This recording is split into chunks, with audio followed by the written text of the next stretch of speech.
Bismillahirrahmanirrahim. Assalamualaikum warahmatullahi wabarakatuh. Dan selamat berjumpa kembali seluruh pemirsa Education Talk dimanapun kalian berada. Senang sekali rasanya saya Angga Zamas kembali hadir untuk memandu episode selanjutnya dari Education Talk. Nah, kalian pasti udah familiar kan dengan episode-episode terakhir dari Education Talk, di mana kita membahas berbagai program studi yang ada di Universitas Bosowa untuk dijelaskan khususnya Ibu kepada mahasiswa-mahasiswa baru, calon mahasiswa baru yang ingin bergabung bersama kita di Universitas Bosowa. Mau tahu program studi apa saja yang ada di Universitas Bosowa? Sekarang gilirannya Fakultas Pertanian, gilirannya program studi agribisnis, dan sudah hadir bersama kita langsung ketua ketua program studi dari program studi agribisnis itu sendiri, pada Ibu Dr. Insinyur Haja Faida Aziz MSc, atau bisa dipanggil Ibu Ida, ya Bu. Jadi Ibu boleh Bu langsung dijelaskan pada adik-adik SMA yang baru mau masuk jadi calon maba, apa itu apa itu program studi agribisnis yang ada di Universitas Bosowa? Baik Anggi, terima kasih. Assalamualaikum warahmatullahi wabarakatuh. Sebenarnya yang saya mau jelaskan ini bukan hanya untuk para calon mahasiswa baru, tetapi juga bagi orang tuanya. Karena orang tuanya lah yang berada di balik layar tentang keberhasilan anak-anak, juga pada masyarakat umum tentang apa itu program studi agribisnis, Anggi. Kami di Fakultas Pertanian Universitas Bosowa ada 5 program studi. Ya, pertama program studi agroteknologi, yang kedua program studi teknologi pangan, yang ketiga agribisnis, itu saya diamanahkan menjadi ketua program studi di situ. Kemudian ada program studi budidaya perairan yang sering kita sebut dengan perikanan, dan yang satu peternakan. Nah, pada program studi teknologi pangan, agroteknologi dan agribisnis, core-nya itu pada agriculture, pada pertanian. Yang dua ini pada perikanan dan peternakan. Nah, berkaitan dengan pertanyaan tadi, saya ingin jelaskan bahwa dalam menyampaikan pada masyarakat apa itu program agribisnis, kami itu mempunyai beberapa kaki, Anggi. Kaki pertama, sebenarnya apa yang diinginkan oleh masyarakat. Apa yang diinginkan itu harus kami kaitkan dengan lapangan kerja. Untuk apa orang sekolah di agribisnis kalau pada akhirnya dia tidak bisa bekerja? Kami lalu melakukan treasure study. Treasure study bermanfaat untuk mengetahui pertama anak-anak kami itu ada di mana dan mereka bisa diterima dalam berapa waktu. Yang kedua, kami juga mengecek pada stakeholder.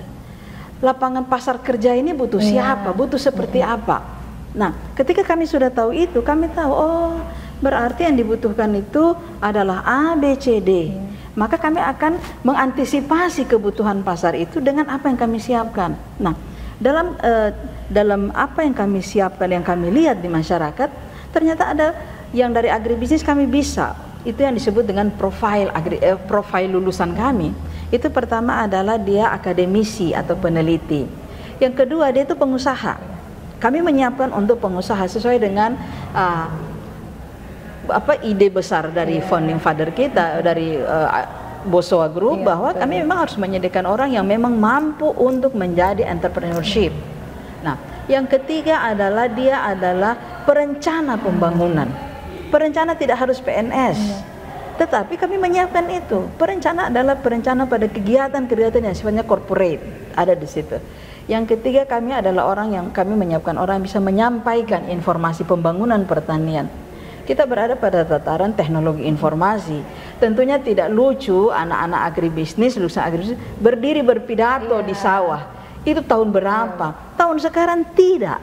Dia begini, dia shooting, dia membuat konten seperti kita ini. Kami menyiapkan seperti itu. Nah, saya kira fasilitas ini tentu saja menjadi bagian dari agribisnis yang akan kita manfaatkan. Yang terakhir adalah kami menyiapkan orang untuk juga menjadi birokrat. Nah, tentu birokrat ini ada tata keramanya, ada orang-orang yang bisa punya semangat, punya jiwa pengabdian. Itu memang universitas sudah menyediakan dengan apa yang disebut dengan character building. Itu yang ada di agribisnis yang kami siapkan. Jadi sekali lagi, Anggi, kami tidak merancang sesuatu yang buta-buta. Kami melihat pasar kerja. Pasar kerja butuh apa? Tentu akademisi kami bukan jual apa di pasar lalu bilang oh ini, tidak. Kami mempunyai perencanaan program yang memang tertata dengan baik. Ada pelatihan oleh Bapak Rektor, itu kami diajarkan bagaimana merencanakan yang baik dan menggunakan fasilitas yang ada. Saya kira itu juga bagian dari kontribusi agribisnis pada masyarakat Sulsel dan Indonesia.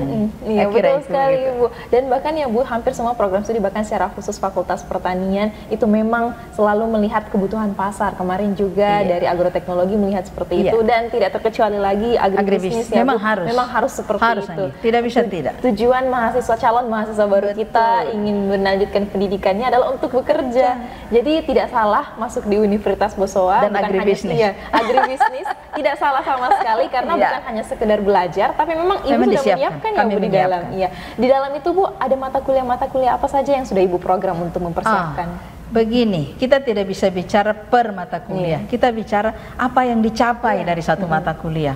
Saya kasih contoh misalnya mata kuliah ada namanya mata kuliah ekonomi lingkungan. Ekonomi lingkungan itu pertama bisa kita menyiapkan orang untuk podcast tentang potensi-potensi wisata yang core-nya pertanian. Nah, kita Bosowa kan punya kebun, Bosowa Garden dan lain sebagainya, Bosowa punya empang dan lain sebagainya. Itu menjadi ajang latihan. Nah, kemudian dari mata kuliah itu mereka juga belajar bagaimana bisa menyampaikan informasi yang kontennya tertata, mau mengikut tata krama yang baik, itu bisa. Nah, lalu bagaimana bentuk evaluasi? Sebetulnya di situ. Apa yang kita capai dari satu mata kuliah? Kami tidak pernah menguji mahasiswa kalau mereka tidak tahu. Untuk apa kasih ujian? Saya cerita, anak-anak sekarang HP itu menjadi buku. Iya, Bu. Kalau ujian dia nyontek. Untuk apa kita ciptakan orang dengan mental itu? Maka kami berubah. Ujian-ujian di kami umumnya ujian open book. Ujian-ujian di kami adalah ujian dengan project. Mereka membuat video tentang per mata kuliah. Kalau itu sudah selesai, bukankah kita sudah mencapai sesuatu yang dari 5 tadi profil? Dia merencanakan sesuatu, dia membuat sesuatu dengan konten yang berbasis IT dan familiar buat generasinya. Kami sudah memang tidak, tetapi anak-anak harus disiapkan. Saya kira itu, jadi bukan per mata kuliah, tetapi sasaran akhir dari kurikulum kami adalah kami menyiapkan pada masyarakat, ini loh kami siapkan anak-anak, ini loh anak-anak yang kita kirim ke pasar kerja yang tentu saja lebih ketat dibanding hari ini ke depan. Ya, kita akan bicara hari ini untuk 4 tahun ke depan setidak-tidaknya. Pasar kerja 4 tahun ke depan adalah pasar kerja yang berbasis digital. Mau tidak mau kita harus siapkan di situ. Saya kira itu. Jadi Ibu sudah menjelaskan semua Bu, dari mulai prospek kerja, bahkan capaian evaluasi dari program bentuk evaluasi kami. Agribisnis itu sendiri. Jadi memang ya Bu, boleh kita sampaikan kepada adik-adik SMA itu kalau mau masuk Fakultas Pertanian tidak perlu ragu di Universitas Bosowa, khususnya di agribisnis. Banyak ibu yang bertanya kalau misalnya masuk di Fakultas Pertanian kerjanya mungkin cuman hanya belajar yang dulu-dulu atau belajar teori-teori saja. Tapi kalau di agribisnis khususnya tidak seperti itu ya Bu. Ya, kami Anggi baru saja Pak Rektor baru menginstruksikan kami merubah kurikulum. Kita robah. Jadi kurikulum ada 3 mata kuliah yang harus masuk. 3 mata kuliah itu disajikan pada semester 1, semester 3, semester 5 tentang karakter building. Kami tidak menciptakan sarjana yang pintar di kertas, tapi lemah di lapangan. Itu bisa dibangun dari mental, dari mindset. Ketika kami menyediakan stock of knowledge mereka, kami harus menyiapkan mental mereka dan jiwa. Dan itu ada pada mata kuliah yang Pak Rektor kami sudah siapkan untuk kami terapkan. Itu pertama. Yang kedua adalah memang kita menyiapkan anak-anak yang beda zaman dengan kami. Mau tidak mau dosen menyiapkan diri untuk menyesuaikan. Kita sekarang sudah tidak zaman orang kuliah di kelas, lalu kalau kau terlambat nanti dimarahi. Tidak begitu zamannya. Sekarang kita menerangkan begini, silakan ambil bahan dari LMS. Universitas menyediakan fasilitas itu. Jadi semua mahasiswa bisa masuk di website, ambil bahan kuliah, selesai. Apalagi. Nah, dan saya pikir agribisnis memang kami menyiapkan untuk itu.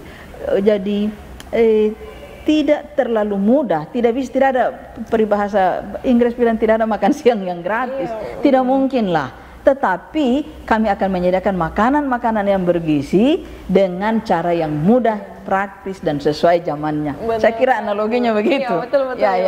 Jadi Ibu boleh ini kita sedikit kata-kata terakhir atau pesan terakhir Ibu untuk adik-adik SMA yang baru mau Bu menjadi calon mahasiswa baru khususnya di Universitas Bosowa, khususnya di agribisnis. Ibu punya pesan apa Ibu untuk mereka? Baik. Untuk para orang tua, tentu saja kita menginginkan anak kita menjadi sarjana, bukan sarjana kertas.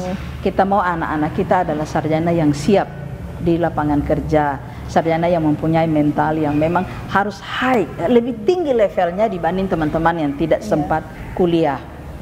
Bagi anak-anak yang mau kuliah, tentu saja jangan membayangkan kuliah seperti SMA. Salah satunya adalah jadwal kuliah sudah berubah, tidak harus ini hari sampai jam 2, besok lagi sampai, tidak. Jadwal kuliah sudah demikian dinamis, tinggal ambil bahan, tidak pakai seragam, tidak ada lagi, sesuatu sudah berubah, dan itu dibutuhkan kesiapan mental, Anggi. Dan bahwa kami di agribisnis, kami menyiapkan suasana belajar yang betul-betul mengusung apa yang disebut dengan multikulturalisme. Kami berbeda agama, kami berbeda suku, dan Anggi, saya mau cerita, setiap kali saya mau tanda tangan skripsi, karena saya pikir skripsi atau seminar harus ada halaman persetujuan. Saya biasa kumpul, saya punya mahasiswa dan saya budayakan itu, kami harus duduk rame-rame, dan kalau siapa punya yang saya tanda tangan, mau agama apa dia yang pimpin. Kami mengubah mindset bahwa selalu harus ada agama dominan yang pimpin. Tidak. Agama apapun dia punya hak untuk hidup. Agribisnis menyediakan itu dan dia pimpin. Akhirnya saya jadi kaya. Oh, cara berdoa agama ini, agama ini. Dan saya sampaikan bahwa inilah kita sama-sama. Kita tidak tahu Allah taruh rezeki dari siapa saja dan dari suku mana saja. Jadi bagi mahasiswa, bagi orang tua yang ada di luar, bagi calon mahasiswa, saya ingin sampaikan bahwa kami di agribisnis sangat beragam, dari berbagai suku, dari berbagai agama, dan itu semua kami terima dengan tangan terbuka. Kami kasih karpet merah, mari bersama kami kita songsong masa depan yang jauh lebih baik, lalu kita memperbaiki mindset kita dengan apa yang akan kami sajikan buat para keluarga, para mahasiswa yang ada di mana saja untuk kami. Terima kasih banyak Ibu Ida atas kesempatannya untuk bisa berbincang-bincang bersama kami. Banyak sekali Ibu yang sudah Ibu jelaskan kepada adik-adik, dan pasti mereka sudah sangat mengerti. Dan apalagi yang memang sudah ada bayangan Ibu mau masuk agribisnis, semakin yakinlah mereka untuk masuk di agribisnis. Kita tunggu ya Bu. Dan satu Anggi, untuk tren mahasiswa pertanian, agribisnis itu terbanyak. Jadi selalu ya Bu, dalam Fakultas Pertanian program studi agribisnis terbanyak. Yang selalu terbanyak mahasiswanya. Terbanyak. Jadi favorit di Fakultas Pertanian. Mari bergabung dengan kami. Bari, jadi adik-adik SMA yang mau bergabung tidak udah pasti sekarang sudah tidak ragu lagi untuk ingin bergabung, dan kita tunggu ya Bu di bulan September kedatangan adik-adik mahasiswa baru untuk bergabung bersama Universitas Boswa khususnya di program studi agribisnis. Baik, terima kasih banyak Ibu atas waktu dan kesempatan yang telah diberi. Dan juga teman-teman, terima kasih banyak telah menonton Education Talk Universitas Boswa. Nantikan episode berikutnya lagi dari Education Talk Universitas Boswa. Terima kasih telah menonton dan sampai jumpa di episode berikutnya. Terima kasih. Terima kasih.